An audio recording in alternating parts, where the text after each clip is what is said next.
Dynamic Series. I want to welcome you to another wonderful, interesting episode of Dynamic Series today.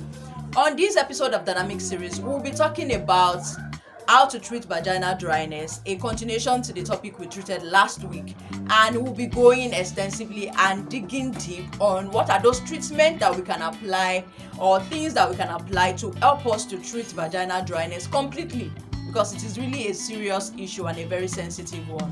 So I will be mentioning a lot of things to us today. So if you are experiencing vaginal dryness, if your vagina does not have enough moisture or wetness, it doesn't get wet during sexual intercourse, if you are beginning to experience burning, like it becomes hot and painful during sexual intercourse while the man is penetrating, if you are beginning to have itches down there, if you're experiencing a lot of discomfort, if it's sexual intercourse is painful altogether, if you are beginning to have like a urinary tract infection, if you are being discomfort generally, then you should really treat vaginal dryness. Yes.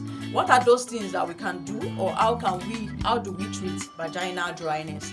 There are a lot of things that we can do. It ranges from, the first thing on my list on how to treat vaginal dryness is talking to a doctor's diagnosis. If you're beginning to experience discomfort, burning, soreness, bleeding after sexual intercourse, or pain during sexual intercourse, or you're not producing enough moisture, your vagina is not wet enough during sexual intercourse, then you need to speak to a gynecologist or speak to your medical doctor, and they will be able to examine your vagina to see if there is any signing skin or thinning skin that could cause vaginal dryness. They could also check for bacterial infection on inside your vagina to see if that is one of the causes or one of the reasons you are experiencing the dryness, and the doctor will be able to take care of this completely. And the second thing that can be done, I know a lot of people get discomforted. They get uncomfortable speaking to a doctor. They will have to probably check under your pelvic region, dip some things inside your vagina to extract some things for them to be able to run some tests on you. But look away from the discomfort, or look away from the shame, or I don't know how do I put it, of you speaking with a doctor, but rather look at the gain or the advantage of what you gain after you have been tested. You'll be prescribed, there could be medical prescription, you could be given things to use, and it will heal your pain, and you then can enjoy sexual intercourse altogether with your partner. The second thing on my list today on how to treat vaginal dryness altogether is application of lubricants. There are several lubricants that can be applied. If you're experiencing vaginal dryness, you can get lubricants. There are a lot of off-the-shelf lubricants that you can purchase and use to be able to treat your vaginal dryness. And for whatever type of lubricants you pick, you should ensure that you pick the one that is water-based. I told you that you should not apply soap or cream to your vagina. You should ensure as much as possible to wash under there with just only water, very clean water. So if you need to apply lubricants to ease your dryness or to ease the dryness, especially during sexual intercourse, I would advise that you should use the one that is water-based. Use the one that does not contain perfumes. Use the one that does not contain any herbal extracts. Use the one that does not contain artificial color, but ensure that you use the one that contains water, that is completely or 100% water-based. It will help you, because those ones that contains perfumes or other things, they really do. They kill the cell that is supposed to secrete moisture and help you produce get you wet during sexual intercourse, or get your vagina wet altogether. So you should ensure that you get the one that is water-based, and the one that does not contain either herbal extract, artificial color, or perfumes as much as possible. The third one is avoid douching or dutching. It is being displayed on the screen. So whichever thing you're doing, avoid douching. You should not use any vaginal wash or anything. You should only use water. Or if you are going to apply anything, make sure it is water-based. But don't stop using douches. or dutchies. Stop using them, just avoid them automatically. They tend to kill the cell that is supposed to secrete moisture and make your vagina wet. So you should avoid them and try to clean them properly with only water. The fourth one is avoid condoms that contain nonocyanide. Condom that contains nonocyanide.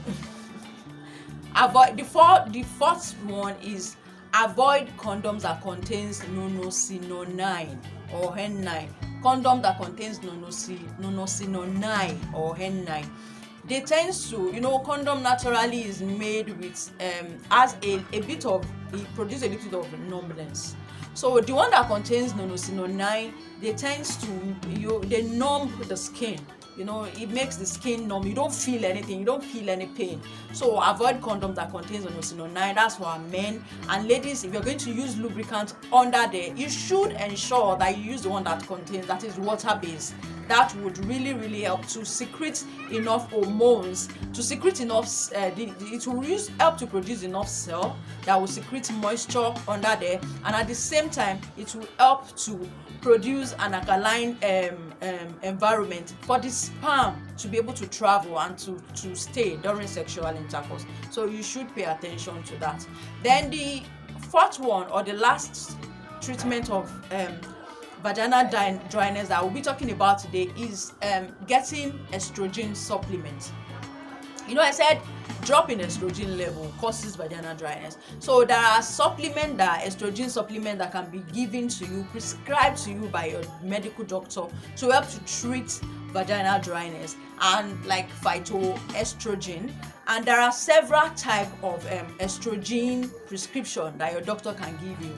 There is the e-string, the one that comes in form of a string, like a ring, a flexible ring that will be inserted inside your vagina. And this particular ring will help to secrete, secrete estrogen steadily. It will help to secrete steady estrogen production. And before you know it, there will be enough moisture in your vagina and it becomes wet, and you then can enjoy sexual intercourse all along. And another thing is that can be used, or another thing that is being done, another way of prescribing estrogen to you by a medical doctor could be in form of e-tablets. It could be in form of tablets like the Vagifem, in form of tablets. There is there will be a disposable applicator that will be used to insert the tablet into your vagina. You either insert this tablet once, so like every day for like 2 weeks at first. Then you can start applying it or inserting it once or twice or 3 times in a week after the first 2 weeks. And this particular tablet will help to produce enough estrogen in there, and it will give you moisture, secret moisture that would help your vagina to be wet. And you should ensure that for whatever type of estrogen level that you want, whatever type of estrogen level boosting method you want to use, make sure you speak with your medical doctor so they can be able to prescribe the one that goes with your system and will best suit you or work for you. So that will be all today on this episode of Dynamic Series. Let's say no to vaginal dryness. Let's try as much as possible to run away from cigarette smoking and every other thing that can kill our body or kill the hormone that is needed by our body to create supple or to create or secrete moisture in our body and to help our vagina to be wet. Let's try to avoid smoking, and let's try to avoid exercises that are too excessive, and try to wear panties that is cotton, that is made of cotton, not strong ones. Don't apply perfumes under you, don't wash under there with soap, and try to avoid when you want to sleep at night, you can go without panties, so you can take in hair there in a little way, and that way you'll be able to help to maintain and help yourself. And if you have any infection at all, try to ensure that you treat them, and you treat them as much as fast as possible, so the bacteria there does not kill the cells that is supposed to produce the necessary moisture that is needed by your body. So that will be all today on this episode of Dynamic Series, and I want you to try as much as possible to drop your comment. If you have any question, go straight to the comment section to drop your questions, and I will be willing to respond to them. And don't forget to share, don't forget to subscribe and to like my video. Thank you for watching. God bless you.